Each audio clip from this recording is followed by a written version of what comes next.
गुरुजी की आंखों में अश्रु थे। उन्होंने मुकुंद से कहा, तुम कल ही कुमार को आश्रम छोड़ने के लिए कह दो। 16 साल के मुकुंद यानी योगानंद परमहंस जी अभी पूरी तरह सन्यासी नहीं हुए थे। परिवार के दबाव के कारण वे कुछ दिन घर और कुछ दिन अपने गुरु श्री युक्तेश्वर जी के आश्रम में रहते। इस बार गर्मियों की छुट्टियां होते ही मुकुंद अपने आश्रम श्री रामपुर पहुंचे। जब मुकुंद आते तो श्री युक्तेश्वर जी आश्रम का सारा कार्यभार मुकुंद को सौंप देते। एक दिन बंगाल से कुमार नाम का लड़का आया। उसे आश्रम में रहने की आज्ञा मिल गई। कुमार अत्यंत बुद्धिमान था। उसे योग सीखने की इच्छा भी थी। अपनी लगन और बुद्धि से कुमार ने श्री युक्तेश्वर जी का स्नेह भी जीत लिया। एक दिन गुरुजी ने मुकुंद और कुमार को बुलाया और कहा, अब से आश्रम के प्रमुख कार्यों की देखरेख कुमार को करने दो। मुकुंद, तुम साफ सफाई और खाना बनाने का काम करो। मुकुंद यानी परमहंस योगानंद जी ने तत्काल आश्रम की देखरेख और सभी प्रमुख काम कुमार को सौंप दिए और तत्काल रसोई का काम करने चले गए। प्रमुख कार्य मिलने के बाद कुमार का अहंकार फूलने लगा। उसे लगने लगा कि वो गुरु का सबसे नजदीक और योग्य शिष्य है। वो मनमानी करने लगा, लेकिन अभी भी कई लोग जरूरी काम करने से पहले मुकुंद यानी योगानंद जी से सलाह करते, जिस कारण कुमार को मुकुंद से जलन होने लगी। एक दिन कुमार ने गुरुजी से शिकायत की, मुझसे मुकुंद बर्दाश्त नहीं होता। आपने देखरेख का काम मुझको दिया है, फिर भी सब मुकुंद की बात मानते हैं। श्री युक्तेश्वर जी ने डांट कर कहा, शायद आप समझ नहीं पाए, मैंने आपको देखरेख और जिम्मेदारी का काम सौंपा था ताकि आप ये बात समझ सको कि योग्य नेता में सेवा की इच्छा होती है, किसी पर अधिकार जमाने या हावी होने की लालसा नहीं। आप शिकायत करने की बजाय खुद में सुधार करो, जलन और अहंकार का त्याग करो, फिर सब आपकी भी सुनेंगे। लेकिन तब तक देखरेख का काम मुकुंद को वापस दे दो। कुमार का चेहरा उतर गया। उसने गुरुजी की बात तो मान ली, पर इस बात से कुमार के मन में मुकुंद के प्रति नफरत और बढ़ गई। ये सच्ची घटना परमहंस योगानंद जी की किताब ऑटोबायोग्राफी ऑफ अ योगी में मिलती है। एक दिन कुमार ने अकारण ही मुकुंद को बुरा भला सुनाया। मुकुंद ने सब शांति से सुना और जब कुमार रुक गया तो मुकुंद ने चेतावनी दी, अगर तुम अपनी सोच और व्यवहार नहीं सुधारोगे तो शायद एक दिन तुम्हें आश्रम छोड़ना पड़े। इस बात का कुमार पर कोई असर नहीं हुआ, बल्कि कुमार गुरुजी के पास गया और मुकुंद की शिकायत की कि मुकुंद मुझे आश्रम से निकालने की धमकी देता है। मुकुंद सर झुकाए खड़े थे।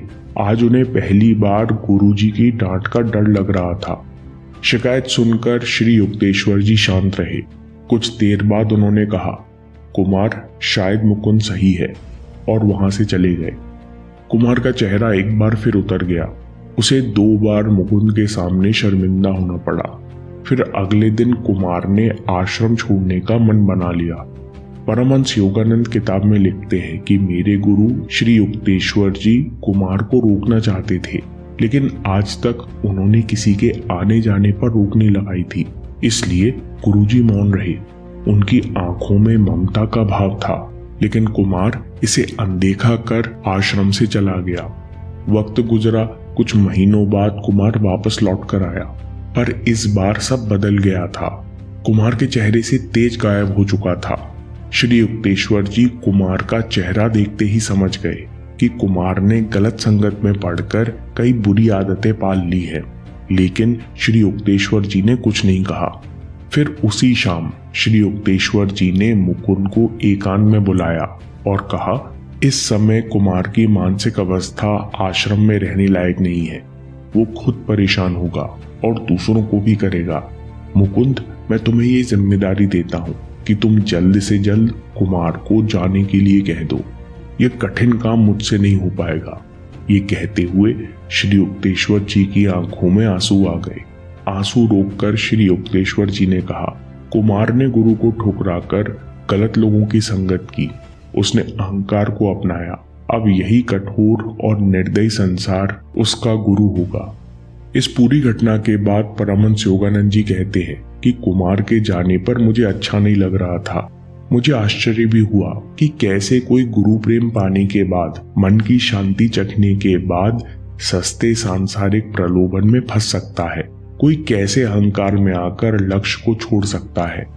परमहंस योगानंद जी कहते हैं, फिर मुझे समझ आया कि शराब और शरीर का स्वाद लेने के लिए किसी योग्यता की जरूरत नहीं पड़ती। इंसान जीवन भर इच्छाओं और वासनाओं में डूबा रह सकता है। वहीं खुद को जानने के लिए, अहंकार मिटाने के लिए इंसान को सूक्ष्म दृष्टि और तप की जरूरत होती है। दूसरी बात, परमहंस योगानंद जी कहते हैं कि एक बार गुरुजी ने बुद्धिमान कुमार के बारे में कहा था कि तेज बुद्धि द्विधारी तलवार है। अगर अहंकार नियंत्रण में नहीं है तो ये बुद्धि इंसान को नष्ट कर देती है। परमहंस योगानंद कहते हैं कि बुद्धि का सही प्रयोग तभी हो सकता है जब अहंकार काबू में हो, और अहंकार काबू होता है जब आप आध्यात्म के 5 नियमों का पालन करें। क्या होते हैं आध्यात्मिक सिद्धांत?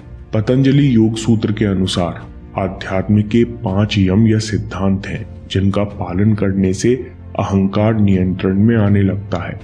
पहला सिद्धांत है अहिंसा, यानी स्वयं के साथ साथ किसी और को शारीरिक और मानसिक कष्ट न देना अहिंसा है। अहिंसा का गहरा अर्थ है द्वेष और विरोध से रहित होना, यानी सर्वहित की भावना से मन, वचन और कर्म का उपयोग करना। दूसरा सिद्धांत है सत्य। जो भी आपके जीवन का उद्देश्य है उसको जीना सत्य है। अपने कर्म और वचन को सचेत रहकर प्रयोग करना सत्य है। जो सोचा है, जो बोला है, उसे करना सत्य है।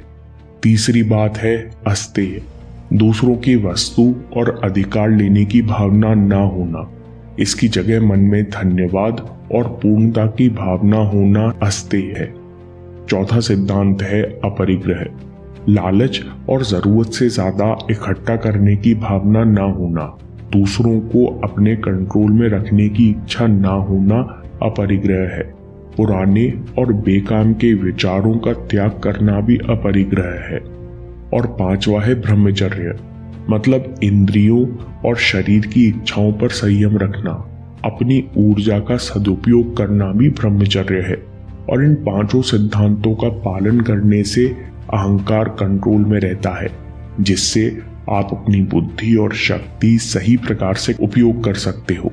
अगर अहंकार काबू में नहीं तो बुद्धि, शक्ति और कौशल कुछ काम नहीं आता, बल्कि उल्टा इंसान को नुकसान पहुंचाता है। इंसान मिले हुए मौकों को, अपने दोस्तों को और गुरु को भी छोड़ देता है। दोस्तों, अगर आपको ये वीडियो पसंद आया तो दोस्तों, आज के लिए बस इतना ही। वीडियो कैसा लगा कमेंट में जरूर बताना। ऐसे जीवन बदलने वाले वीडियोस सबसे पहले पाने के लिए वीडियो को लाइक करें, शेयर करें और सबसे जरूरी चैनल को सब्सक्राइब करना न भूलें। धन्यवाद।